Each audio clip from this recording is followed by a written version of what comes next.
disrupt or be disrupted. Wonderful to be part of Exponential Day this year, and I want to get into what I think lies ahead, but first some context.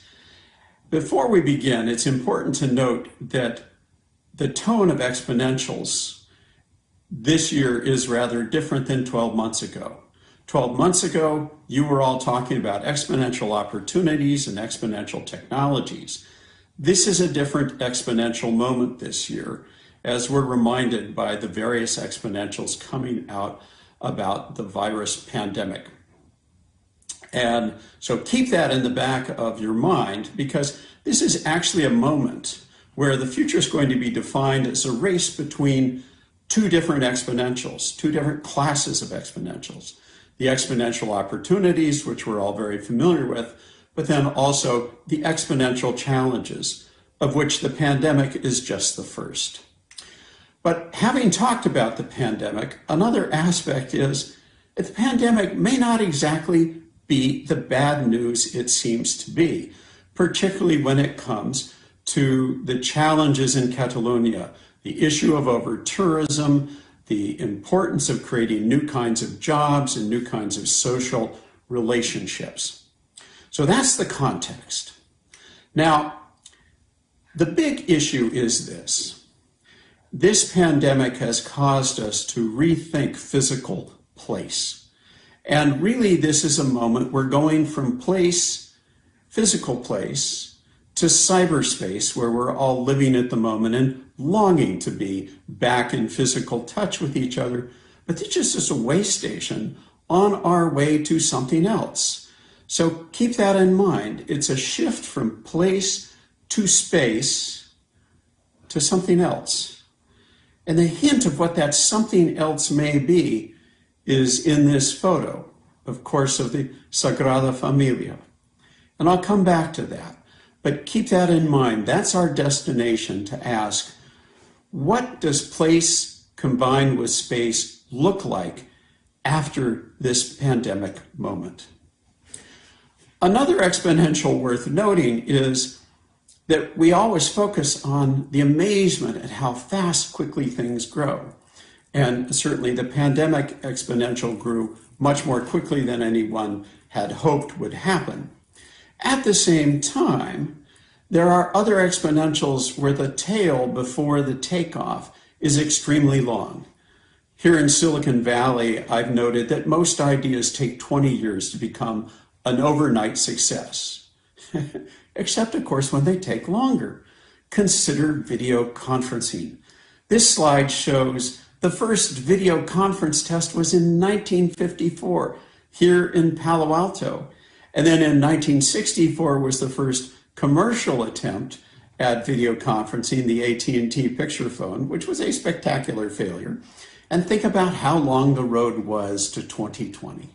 And it turns out that that road to eventual success is paved by failure after failure after failure, and it takes decades to get there. I still remember when I was a young researcher writing a project report for the senior management of AT&T titled Believable Broadband for Business. That was in 1988.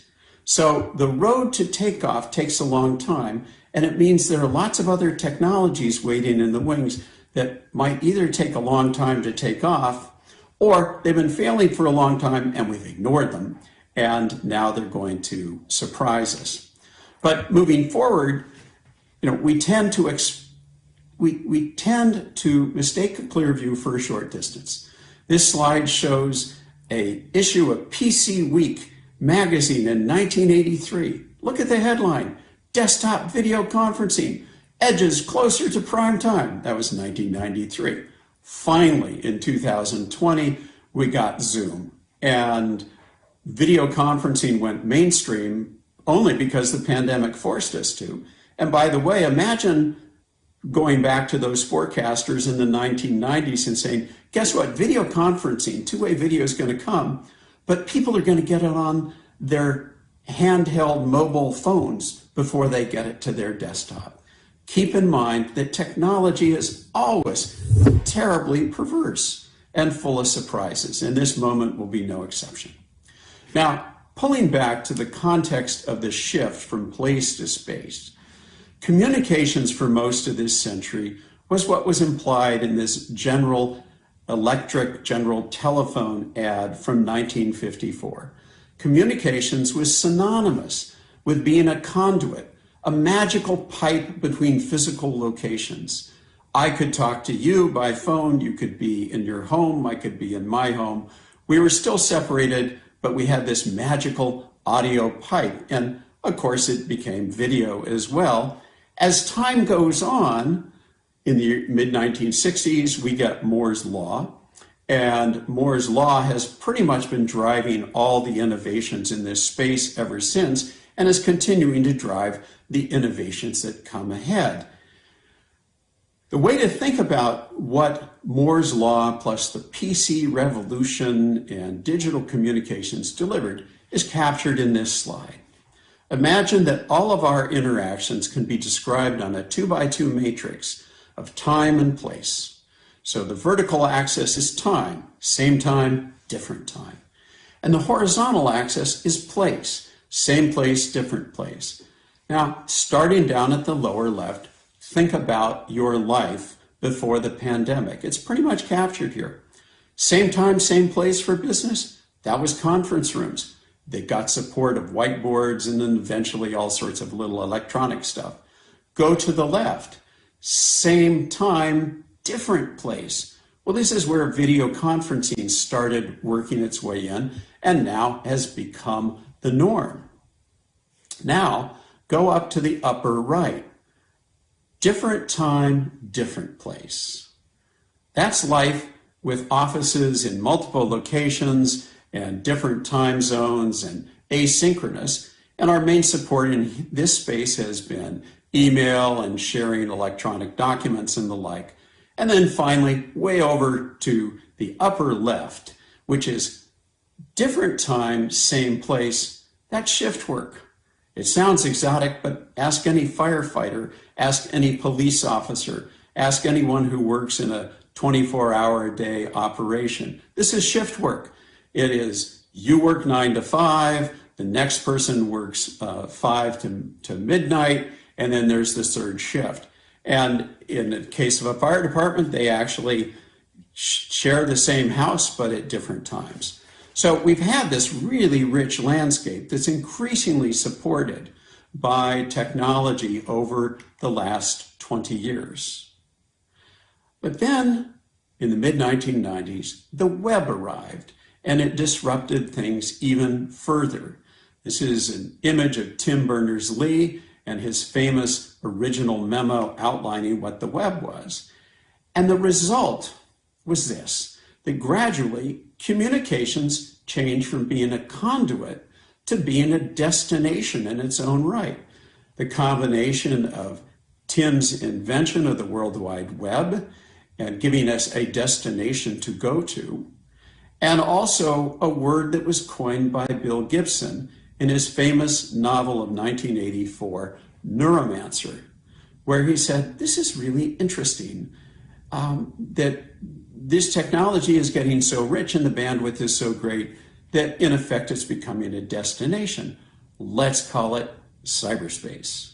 And so starting in the mid-90s, the physical place that was supported and sustained by this magical communications pipeline started transforming into a space. So it was from place to space.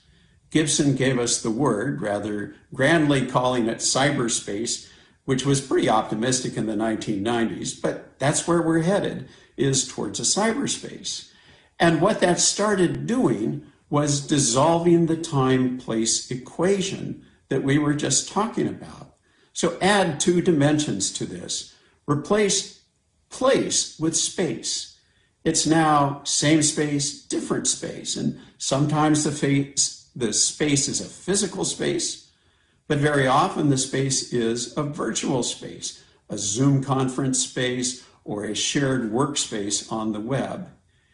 And as that happened, something happened to time as well. It used to be a choice between same time or different time. Now it's dissolving into any time. And we're headed into a world that is increasingly any time, any space. Sometimes the space is physical, sometimes the space is virtual, and sometimes it's a little of both. But I get ahead of myself. The unexpected result of this was air travel actually increased. It did not decrease. People back in the 90s and 80s said, boy, if we just got good enough video conferencing, we wouldn't have to do this anymore. In fact, it was obvious even back then, the more we video conference and communicate, the more we're going to want to travel. It's a technology in the form of travel plus technology in the form of bits is leading to an ever more deeply interconnected world. And of course, we know what the consequence has been of that. This marvelous picture that appeared in Fortune magazine in 2015, a world of over-tourism and places like Barcelona getting absolutely loved to death, which is a real problem. Now, what happened after the pandemic? Of course, air travel dropped. And we now see that as a problem. Of course, your tourism industry is suffering. But if the virus was in on this conversation, it might say, you know, I just bought you time. I just bought you time and an opportunity to rethink all of this. Because of course, eventually travel is going to rebound. But right now, you get a respite to think strategically about what place and space and business and tourism and culture mean together in this newly defined world where a virus crisis has accelerated the social responses to the opportunities created by technology. And so the central question is this: what does space mean when the line between physical and the virtual disappears? And I think we're only beginning to explore that. But I think the answer might be hiding right in your backyard, right here in the Sagrada Familia. Think about it. That marvelous cathedral, like so many sacred spaces, is a physical space, but it is also effective as a physical space because it has such a deep and rich non-physical dimension. And that non-physical dimension is so powerful that one can be moved even when one virtually visits it online and is not there physically. And the memory of it also informs one, even when one is not there. Treat that as the departure point for thinking about what a world where physical and virtual are mixing together with no boundaries, and what's going to be the emerging new definition of space. Because we've just begun to explore it. And in my opinion, the respite given by the pandemic allows you to explore it and its implications for Catalonia and Barcelona without the distraction of millions of tourists running around your front door. Some implications. Video conferencing and remote work are here to stay. A balloon once expanded never returns to its original size. Ubiquitous Zoom meetings have already changed our culture. Think in the past, if you were on a video call and your cat walked across your computer screen, you would have been embarrassed. Today, when that happens, everybody laughs and they ask the name of your cat. And everybody's sitting there and bored in meetings, just hoping somebody's child will lean in and provide a pleasant distraction. So video conferencing is changing. It's going to continue to change even more. Remote work is here to stay. It is also going to change. So don't think the paradigms today are the paradigms that we're going to see ahead. And the best way to understand what's ahead, don't look at the current technology. Look at what we were doing 10, 20, 30 years ago. If you want to understand remote work, go back to Apple's Knowledge Navigator video in 1987 and ask yourself what parts of that world might still be ahead.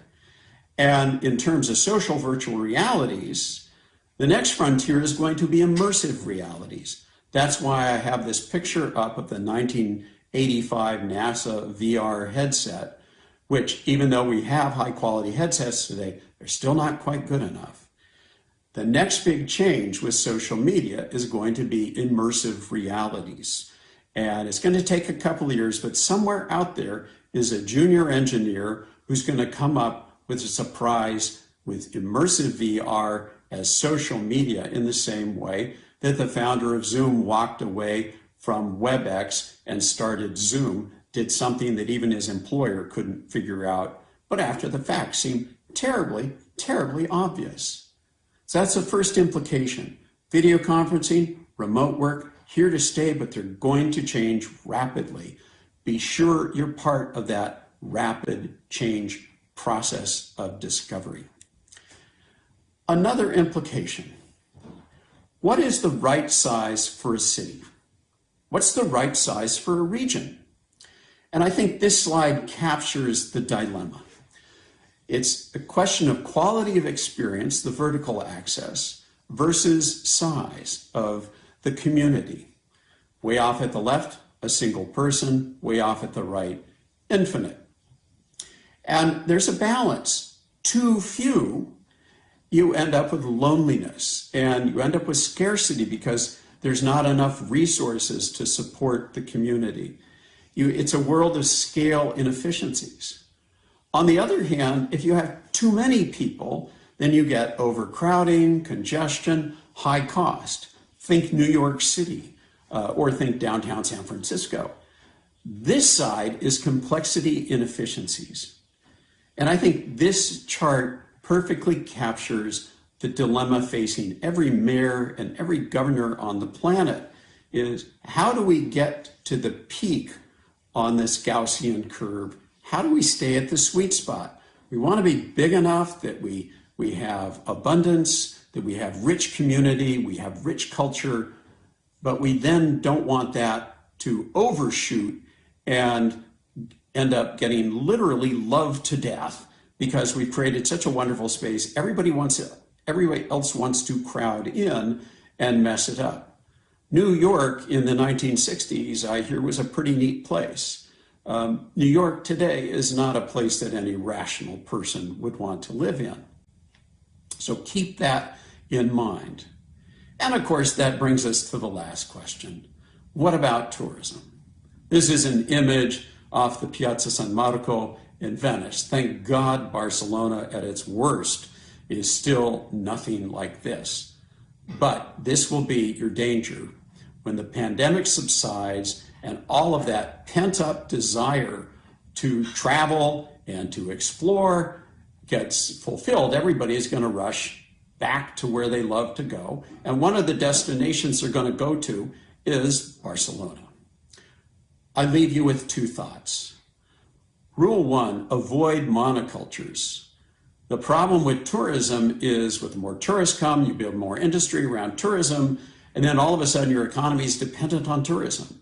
And then you're in a double bind, that it interferes with other economic development, it creates cost distortions, and you can't back away from it. The solution to over-tourism in part is making sure you expand your other industries so you're not dependent on tourism. And the other thought, borrowing a term that the artist Georgia O'Keeffe used to say, the term is the nearby far away. Try to become the nearby far away, the remote place for people who live closer to Barcelona and to Catalonia, who can just come for a brief period, but they understand the culture and they're not dropping in from outer space, and they will be respectful travelers. And at the same time, try to become the distant nearby. You're only one plane flight away from everywhere else on the planet, and it's so easy for tourists to come without thinking. Find ways to make it a little bit harder for people to come in from far away and not pay proper respect to the experience. We all know that the journey is what determines the quality of the experience at the destination. We live in a globalized society where we've made the journey too easy. And as T.S. Eliot once observed, too often now we have the experience, but we miss the meaning. Creating an environment where Catalonia and Barcelona become the distant nearby forces people to keep the meaning and have a richer experience. Thanks for inviting me to be part of Exponential Day, and I look forward to what comes. Thanks a lot, Mr. Saffo. Now let me ask you some questions from the audience. Everybody talks about the 2007 crisis, the crash of 29. But what is the same and what different with now? The answer to the question of what's different this time compared to 2007 and 1929 is contained in a paradox. And the paradox is, why, with everybody unemployed and all the disruptions and places closing, why is the stock market doing so well? Well, the answer is, this is not an economic crisis. This is a pandemic crisis that has economic consequences. And so it means the way out of this is, if we're going to fix the economic problem, we've got to fix the virus problem first. There's no way around that. And by the way, the reason why everybody's investing in the market is there's no other place for the money to go. And so at some point, that's going to have to change. Are these changes as a consequence of COVID to stay or not? The way to think about the consequences of this pandemic is, first of all, this pandemic will end. Hopefully we'll have a vaccine and deploy it, and that will cause things to subside. And perhaps this virus will become endemic on the globe, but managed through the vaccine. In any case, the dramatic consequences of today eventually will end, and it's just a question of when. Hopefully sooner rather than later. But as I mentioned in my talk, a balloon once expanded never returns to its original size. And so habits we develop in this period are going to stay with us. We're going to see, of course, video conferencing becoming quite the norm, and people will discover that in many ways, video conferencing is preferable to a meeting. I talked to a friend who's a corporate executive, and he said, it used to be when we needed to talk to someone in Washington, we had to call, schedule a meeting, take a plane, do a hotel, and we ended up blowing 3 days for a 2-hour meeting. And what he discovered now, to his surprise, is he just sends a Zoom invite, and bureaucrats who previously were much harder to reach can suddenly just pop on for a quick call. So we're going to stick with those efficiencies. And I think there are going to be some interesting social changes. Will we go back to shaking each other's hands in the United States and Western Europe and elsewhere? I suspect not. We need to figure out a different sort of greeting. It could be the Indian namaste, a Japanese gassho, but speaking personally, being from Silicon Valley, I of course am in favor of the Vulcan greeting, live long and prosper. But we're going to see some interesting social consequences. Well, in this new data-driven economy, what is, in your opinion, the most relevant type of data cities should be treasuring, and what data strategy would you recommend for Catalonia? This is a moment where we've learned an important lesson from the pandemic. The pandemic we're facing has to be the single most predicted event in my forecasting career, with the possible exception of the great earthquake that someday will hit my neighborhood in the San Francisco Bay Area. I've lost track of how many pandemic meetings I've been in over the years. Everybody in the government knew this was coming. Everybody in governments around the world knew this was coming. The reason why this pandemic has had such a big impact is our national governments have failed us almost without exception. And that has important implications. It means if they failed us on this really obvious risk that was well studied, they're going to fail us again. And it's either going to be another pandemic or it's going to be something else. And what that means for regions like Catalonia and cities like Barcelona, it means regional government officials and mayors, city government officials, have to pick up the burden of data collection and anticipation and strategic planning that frankly is not being done at a national government level and will not be done at a national government level because we're in a moment in time where power is leaking away from nation states and moving to city states. So when it comes to data collection and sensing and connectivity, my advice is that Catalonia and Barcelona need to think like a city-state. You need to think as if you're your own nation, saying, what's the data I need to collect to protect my citizens? And anticipatory data analytics is going to be critical. And the challenge will be, how does one collect this information in a way that preserves and protects personal privacy and civil liberties? If we're not careful about that latter point, then the cure may end up becoming worse than the problem. Thank you. Since everything grows from unlearning to learning, could education be the most important industry from now on? Education is the elephant on the table in this particular crisis. The important thing about this pandemic is it's not changed things so much as it is revealing and sharpening trends that were already underway. And one trend that was already underway was an educational crisis, that we cannot seem to grow the educational system sufficiently rapidly to meet the needs in a changing world, either for students coming up from grade school to university or for individuals out of university who now need lifelong learning more than ever. It was the historians Will and Ariel Durant who observed that civilization is a race between education and catastrophe. And this pandemic has sharpened the accuracy of that statement. We are truly in a race between education and catastrophe. We need to strengthen our core educational systems, and we need to come up with new complementary educational innovations that support and sustain our universities and our grade schools and the like. And I really worry about this year-long disruption in education for children around the world. We all know what it was like to be in grade school and to have a disruption. In my case, my kindergarten teacher wanted to hold me back. I almost failed out of third grade. I almost failed out of sixth grade. Things turned around in high school, but my father used to joke that the reason why I got into Harvard and not his alma mater, Yale, was because I had such a hard time in grade school.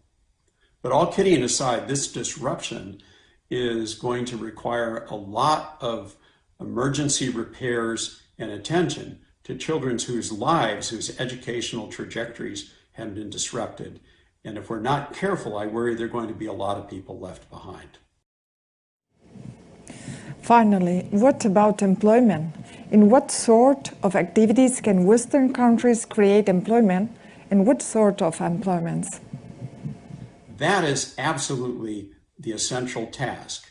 If we just think about employment, we're not going to solve the problem. We've got to step back, look at the big picture, and think about what kind of economy we want to create. What is the moral economy for the 21st century? And if I was going to suggest one thing to read, I would go back to 1930, John Maynard Keynes's classic essay, 1930, Economic Possibilities for Our Grandchildren.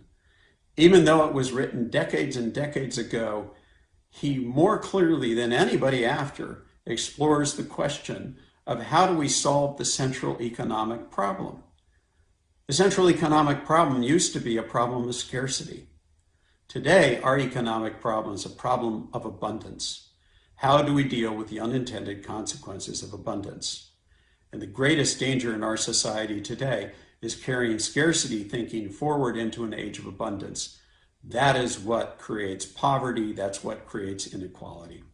So don't think about employment at all. Think about how do we build a moral economy? And Catalonia is just the right size to be able to do interesting experiments around that and be an example for the rest of the world.